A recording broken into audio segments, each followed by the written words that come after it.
Hey friend, so this is part 2 in a series about my personality type. To use as an example, because I had a video, you can check it out here, that talks about some common personality systems and what the purpose of each of them is. So, if you're new to all this, you can download my cheat sheet, you can watch that video to find out where do I even start in learning more about myself and my personality. And so in my last video, I talked about my personality type in DISC, color code, Gary Smalley, and the 5 love languages, to just kind of give you an example of my personality type and how I kind of found them and the nuanced differences between them and all that good stuff. And so in this video, we are going to talk about Gretchen Rubin's The 4 Tendencies, the Enneagram, and MBTI. Okay, so Gretchen Rubin's The 4 Tendencies. Gretchen Rubin, I love her to bits. She is an amazing woman in the personal development space, and in her research she found, because she does a lot of things about goals and that kind of stuff, and so in her research she found that there are 4 different tendencies in people and how readily they meet outer versus inner expectations. Inner expectations being, the things that we value, our own personal goals and things that we want to do, versus outer expectations may be like a work deadline or, a friend requesting something of you. And so there are, the upholder, which readily meets both of these expectations. The rebel struggles to meet any of the expectations, and then the questioner, they question things, they care about their own inner expectations and struggle with the outer expectations unless if they can make it an inner expectation. And then the obliger is the opposite. They are kind of, the Enneagram 2, the people pleaser, the person who wants to, not disappoint other people, so they more easily meet the outer expectations but kind of struggle with their own inner expectations. And so I've shared about this before in a blog post, which I'll link down below, in talking about the 4 tendencies more.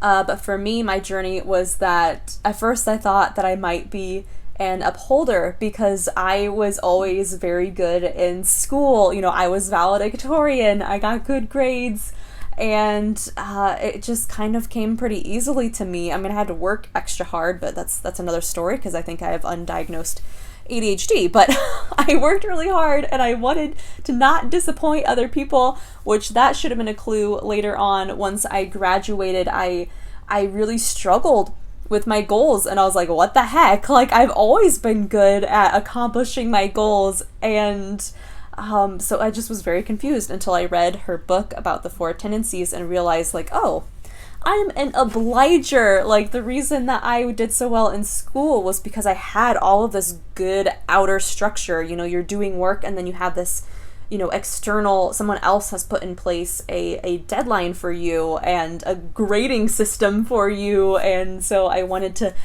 meet that and do well by that external system. I wanted to do well by my teachers and my parents. So even though, excellence in school was a personal value of mine and a personal goal, I think it came so easily because of all those outer expectations. And so once I graduated, and especially when I started working for myself, that was a lot harder, and it was frustrating, and I was like, what the heck is wrong with me? What has happened here? But I realized it was because I no longer had all of these outer things, these outer deadlines outside of myself. I could set my own deadlines, but someone else, like a boss telling me what to do, or a teacher, or someone outside of myself. And so the accountability piece as well. So that's been a very helpful journey for me, and learning that I'm an obliger, and so it's okay that I do and recognizing that I do benefit. I do so much better when I have some kind of external accountability. Sometimes it helps enough to just have my own planner and set my own deadlines. And something that has ended up helping me the most is having an accountability partner. It was hard at first because none of my friends did business things or blogs or YouTube, but when I started making some connections online, I now have an accountability partner. Actually, I have 2. No, I have 3. Wait. All for different things. And it's been so helpful. We are fellow, YouTubers and business people, and we help encourage each other on and check in with each other, and that has been so helpful for me. And so I can't just do an informational video. I gotta put out the encouragement out there of if you're someone who is struggling post college or on your, maybe you have your own business or these own personal goals and you're struggling, maybe consider trying to find an accountability partner. But yeah, I just want to encourage you that if you're someone who does need accountability, that's okay. The thing about all of these, one isn't better than the other. It just means that you have different needs. There's different things that will help you. For the obliger, accountability is going to help you so much. But if you're a rebel, that might not go so well, and so you need to find something else that then works for you. And I highly recommend that book, especially if you're a rebel, because it gives some helpful tips for that as well, which I will link down below for you. I'll link my Amazon associate link to if you want to purchase that book, The 4 Tendencies by Gretchen Rubin. I will get it's no extra cost to you, but it will help give me a little baby percentage to help support my channel and my work.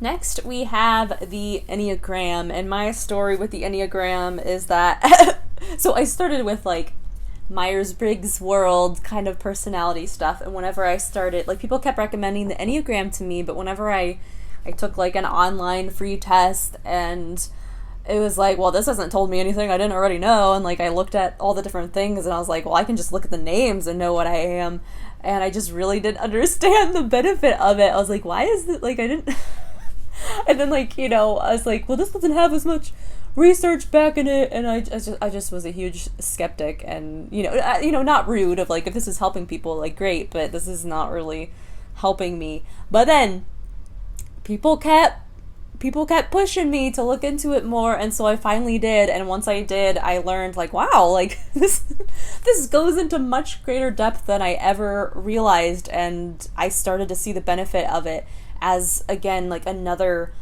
tool for personal development. And so if you're a skeptic like me, maybe give it another shot, because sometimes these systems, if you just look at it on surface level, you'll be I don't understand how this could be helpful, this just seems dumb. Look at it a little bit more. You might be surprised. But with the Enneagram, I originally thought that I was an Enneagram 2, the helper, which you probably would think as someone who's a blue-white on the color code, and well, I guess once I took Gary Smalley and DISC, that might have been a clue. I wasn't, but just I'm this friendly person, I'm very introverted, but I really value helping people. That's the whole mission of my life, is to help and encourage and listen and love, and that's why I started this. My bachelor's degree was in counseling because I wanted to go help people, but then I took this track of writing with my blog, and then now YouTube. I'm the most passionate about helping people, and I resonated with, if you listen to Sleeping at Last, if I can find it, I'll put a link here for you. They have, he does songs on each of the Enneagram types, and it was kind of this joke of whichever one makes you cry is probably your type. And so, the first two, both made me cry, but the Enneagram 2 song, there's this lyric about, I'll take my heart clean apart if it helps yours beat. And then there's the line about, you can have the oxygen straight out of my own chest. And if I'm feeling brave, I might insert me playing this song. I did a cover of it a while ago. Like a force to be reckoned with, mighty ocean or a gentle kiss, I will love you without any strings attached. What a privilege it is to love, a great honor to hold you up.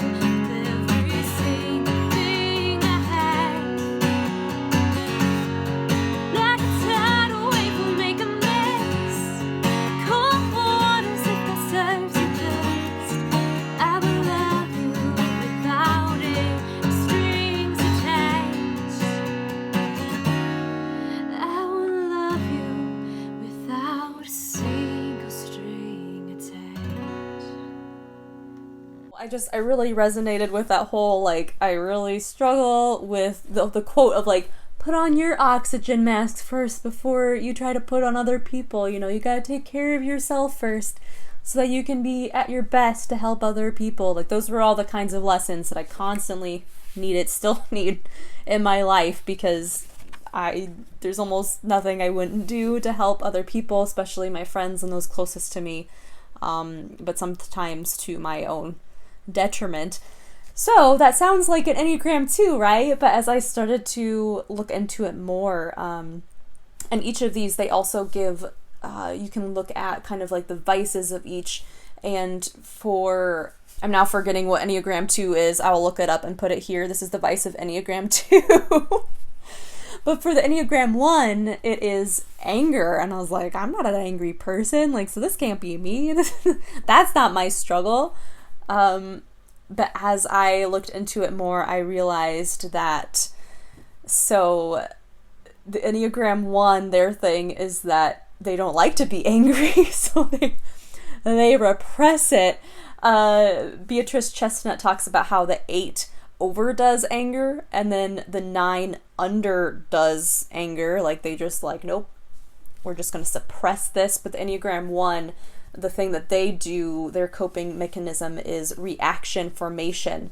They try to change their own reactions of, like, I'm feeling angry, but we're not going to admit it. Like, not like it's sometimes not even conscious, but we're just going to change directions. I'm just going to love you harder. I'm just going to, like, no one would ever know when I'm angry. I'm really good at hiding it. But that's the thing.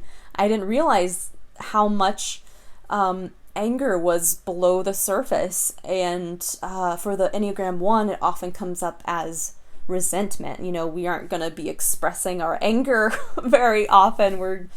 But, you know, it's just like, we're just kind of like clenching our teeth and secretly being really frustrated with things.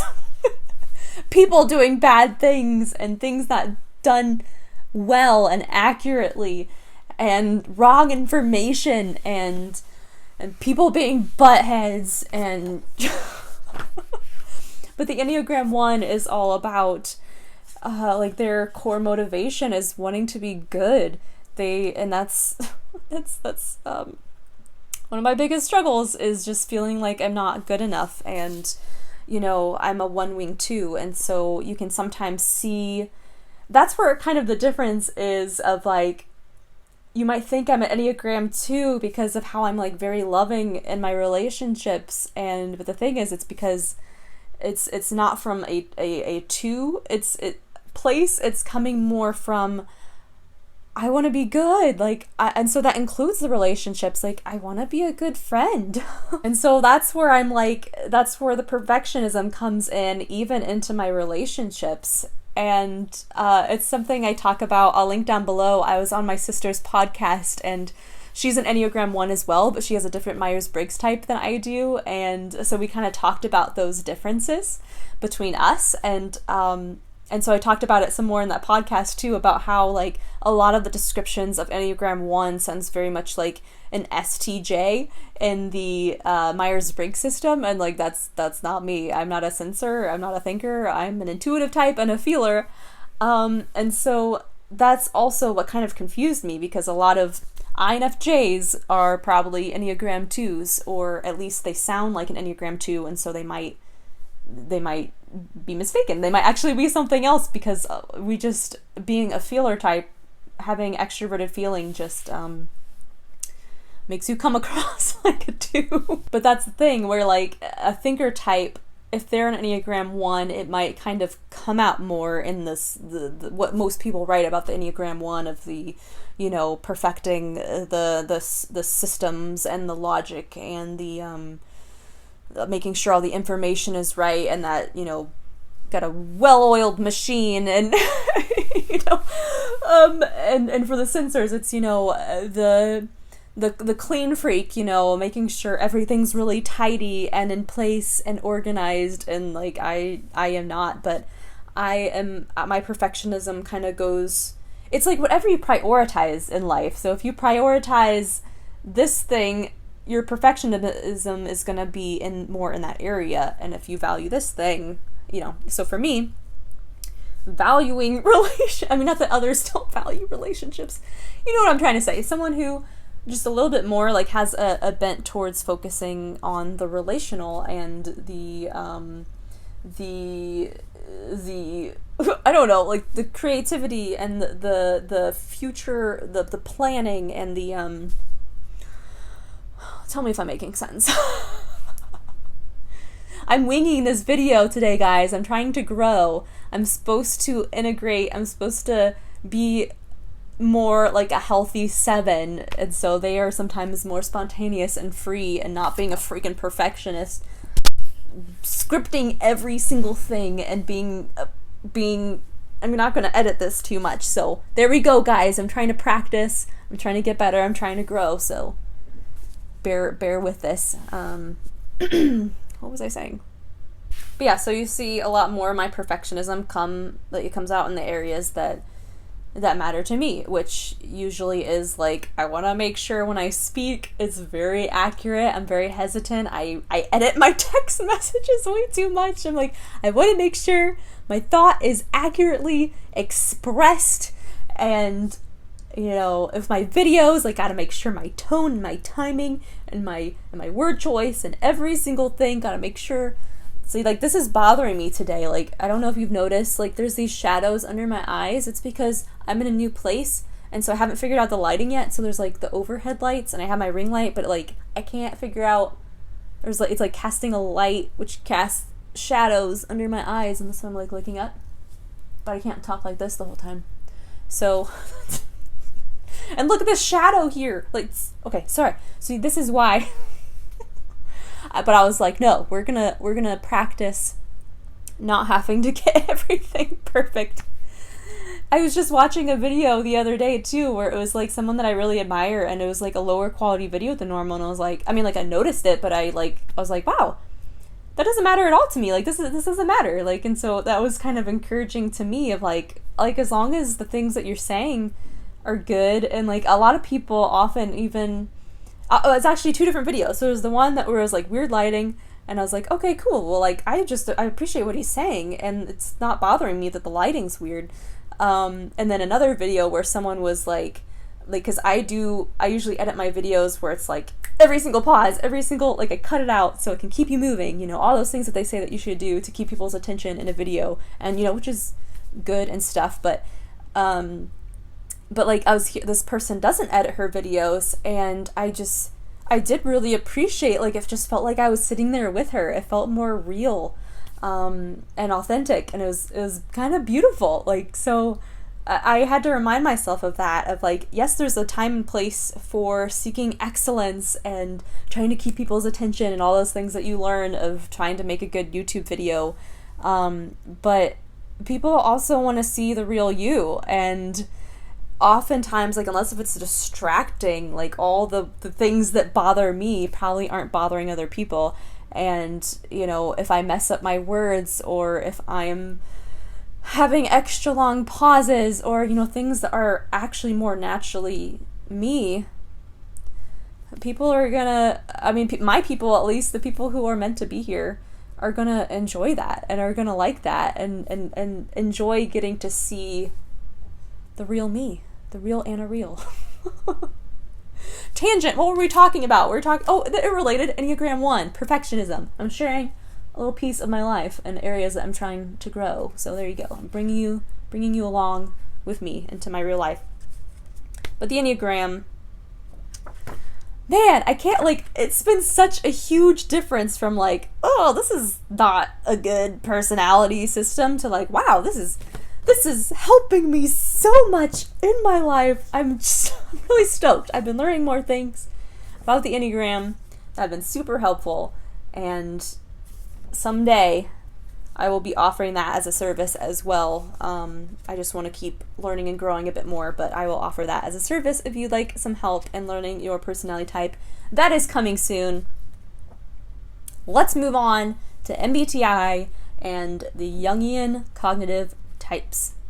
So this one is my personal favorite. I think it is so good, with let me give that disclaimer again, that with psychology, the study of humans, unless if you're studying like dissecting a human body, like you can't, it's not gonna be, you can't, you can follow the scientific method, but it's never gonna be law. It's never even gonna be technically, I think, the definition of a theory, even though we use that word.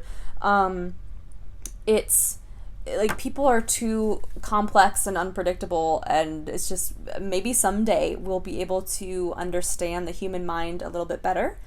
Actually, Dario Nardi, I've been reading this book called The Neuroscience of Personality, and he has been doing work with scanning people's brains and seeing some strong correlations between which areas of the brain light up based on their personality type, which is really cool. So maybe someday we will be able to look at a brain and be like, INFP, ENTJ, like that would be so cool, and it might be able to happen. But until then, just keep in mind that none of this is going to be completely accurate. We're trying to describe, it's more of like recognizing the patterns in human behavior, but it doesn't make it a rule. It's not like every INFP is going to do this and be this, but it's more of like, okay, INFPs, here's the general, like usually you're going to fall into these kinds of things. And so that's why there's a lot of crappy information out there too, because people are just stereotyping, or like this one person does this, so that's everyone, and that's not true. And so make sure to check out my links in that video that I shared about these different personality systems, because I know some people who are putting out some really great work.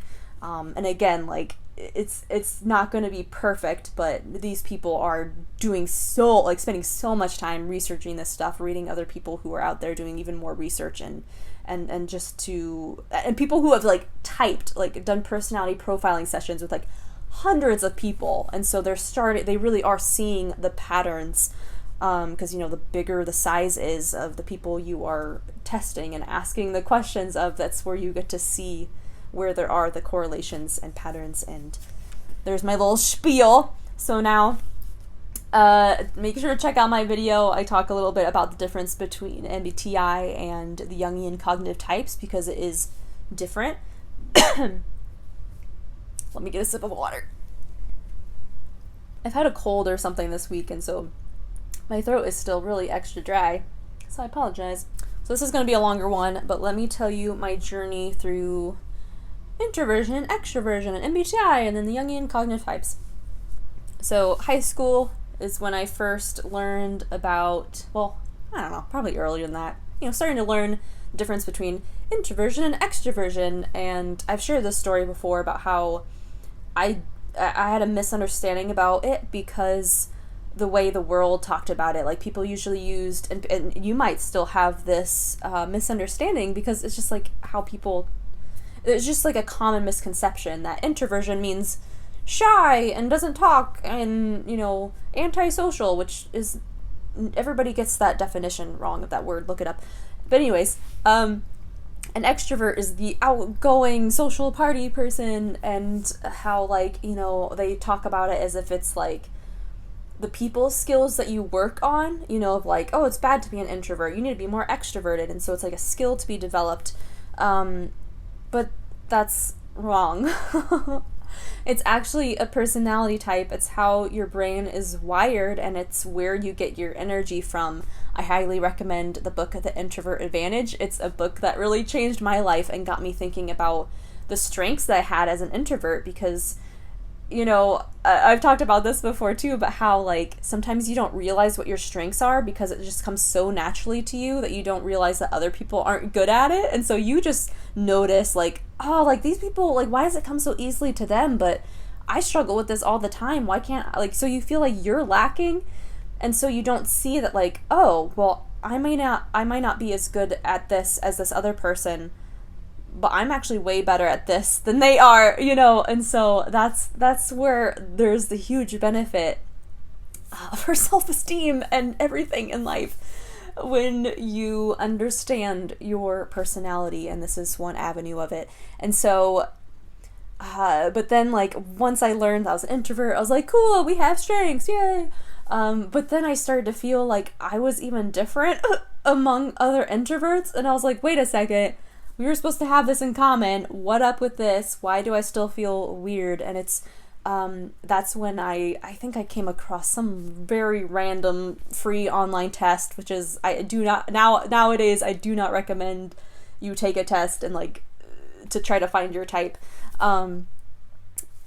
It's too complex of a system to try to get into an impersonal test, because, you know, we can really, the major thing is that you might interpret a question differently, and so that skews the results, and you don't know why someone is answering something the way that they do, and we're just we don't assess ourselves very well. We often are focused on the things that we aren't good at and think that like, oh, once you do something well, that must mean, you know, someone who usually isn't good with people, but lately they've been doing really well, or like, yeah, I'm a people person, and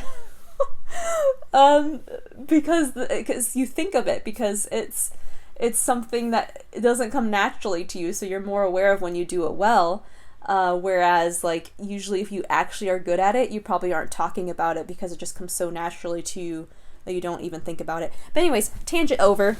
But I took this free online test, and I somehow ended up, I scored as an INFJ.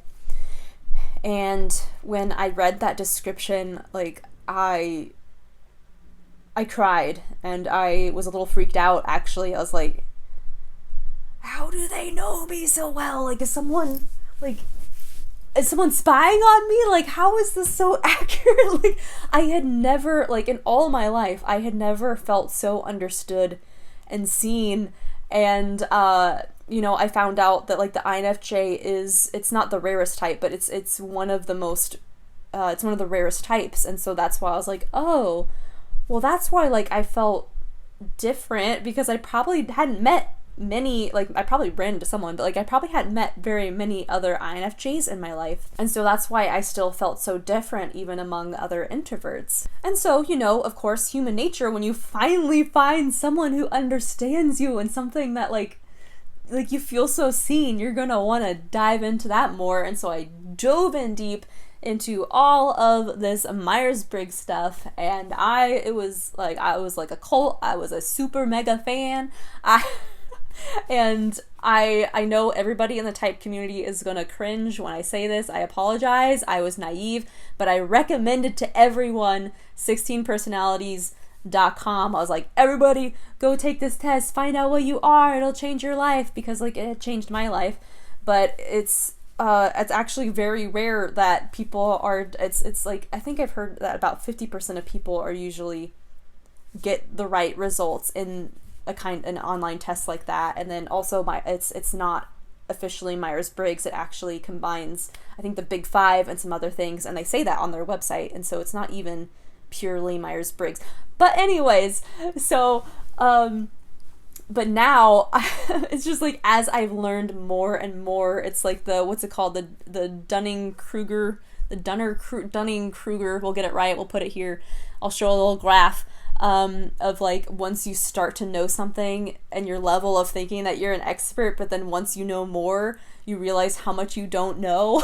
And so that was my journey of, once I learned of like cognitive types, or no, cognitive functions. What are those? Fee, fi, fo, fum. What does this mean? What in the world? Like, it just like went over my head. It was like speaking a different language, and I realized that I actually know nothing.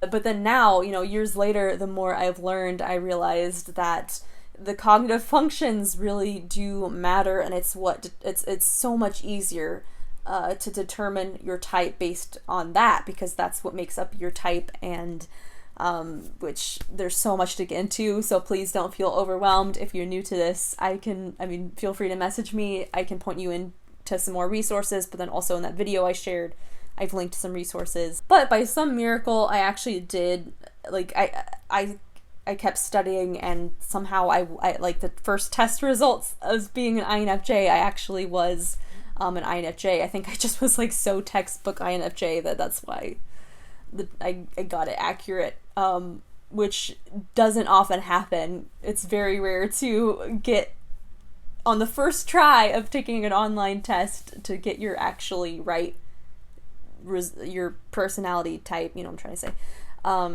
And like I said in my other video, I highly recommend diving into it yourself, but it's like a lot. It's like studying a whole new subject. So like I understand if you don't want to go all into that, but if you're wanting to learn more about your personality type and use that as a tool, then I highly recommend that you have a chat with someone who does know it already, and so you don't have to learn it all yourself, but to talk with someone who is a personality profiler. And I'll link some of my recommendations again down below, and that's something that I will be offering soon. I don't know if it'll be out yet by the time that you are watching this, but make sure to check out my website to see if that's up yet. And so yeah, those are my personality types in each of these systems. And if you'd like me to somehow, like, I feel like I covered that probably overly thoroughly, but if you want me to talk any more about it, comment down below and let me know. And again, I have a coaching service called the Pen Pal Coach. It's called the Pen Pal Coach because we do coaching through email, and I also send you special surprises in the mail, some happy mail, some surprises, some achievement stickers that you can unlock to gamify your quest of going after your goals. I don't know why I'm talking about this, but it's exciting. I really love what I've put together.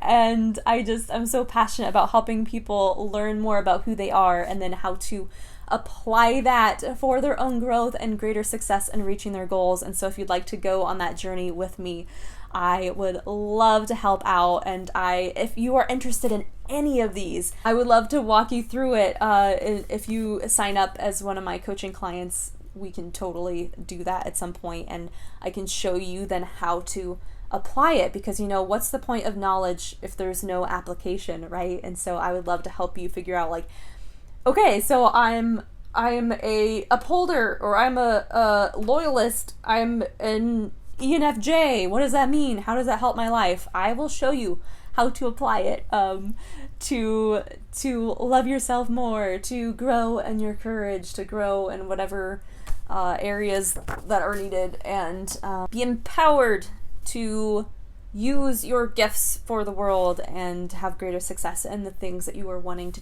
achieve, those dreams that are on your heart. Let's go for it, baby.